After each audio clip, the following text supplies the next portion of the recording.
લીલિયા મોટા ખાતે ચાલી રહેલા રામજી મંદિરના શતાબ્દી મહોત્સવના ભવ્ય આયોજન અંતર્ગત આજે બીજા દિવસે વિશેષ ધાર્મિક કાર્યક્રમો યોજાયા હતા। આ પ્રસંગે સાવરકુંડલા લીલિયા વિસ્તારના લોકપ્રિય ધારાસભ્ય શ્રી મહેશભાઈ કસવાલા તેમની ટીમ સાથે ઉપસ્થિત રહ્યા હતા।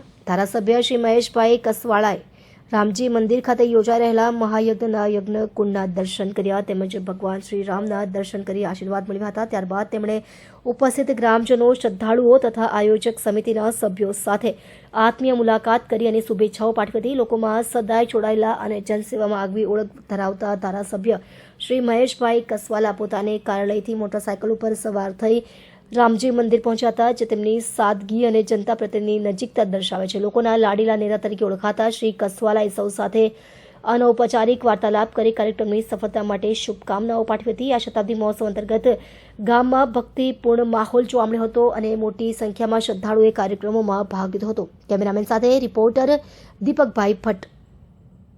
કાર્યકર્તાનું લાક્ષણિકતા છે। લીલિયાની અંદર આ એક ઐતિહાસિક પ્રસંગ છે, આખા ગામ માટેનો ઐતિહાસિક પ્રસંગ છે। આજે બીજા દિવસે શતાબ્દી વર્ષને યજ્ઞશાળાના મેં દર્શન કર્યા છે।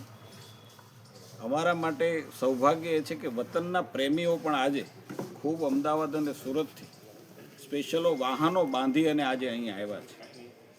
લીલિયા મેં ગઈકાલે પણ કહ્યું હતું, લીલિયા આખું રામમય બન્યું છે અને 100 વર્ષ જ્યારે પૂરા થાય, કોઈ પણ જીર્ણોદ્ધાર વગર પૂરા થાય, 100 વર્ષ પહેલાં પ્રતિષ્ઠા પૂરી કરી હતી અને 100 વર્ષ આજે થયા છે।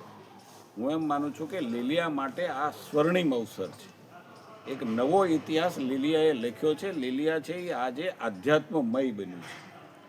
કોઈ પણ જાત નાતના ભેદભાવ વગર, કોઈ પક્ષાપક્ષીની સરહદો ઓળંગીને આખું લીલિયા એક થયું અને આ ધાર્મિક પ્રસંગ જે આસ્થાપૂર્વક ઉજવે છે, એક જનપ્રતિનિધિ તરીકે હું પણ ગૌરવ લઈ શકું કે મારા વિસ્તારની અંદર આવા પ્રકારના ધાર્મિક પ્રસંગો ઉજવાય છે। અનેકતામાં એકતાના દર્શન થાય છે અને જે ઈશ્વર પ્રભુ રામ દુનિયા એની પાસેથી પ્રેરણા લે છે, એમના 100 વર્ષ એ લીલિયાની અંદર ઉજવાય, હું એમ માનું છું કે ખૂબ ગૌરવપૂર્ણ આ બધી ક્ષણો છે અને તમે કેમેરામાં પણ એ કંડારો છો, એ અમારા માટે મહત્ત્વની વાત છે કે આ બધા દસ્તાવેજી ચિત્રો એ તમારી પાસે પણ વર્ષો પછી પણ ઉપલબ્ધ રહેશે અને નવી પેઢી છે આવનારા 100 વર્ષ પછી, હજી પણ 100 વર્ષ પછી ફરીથી આ દ્વિશતાબ્દી મહોત્સવ જ્યારે ઉજવાશે ત્યારે તમે કંડારેલા દ્રશ્યો છે એ ત્યારે તાજા પણ થશે।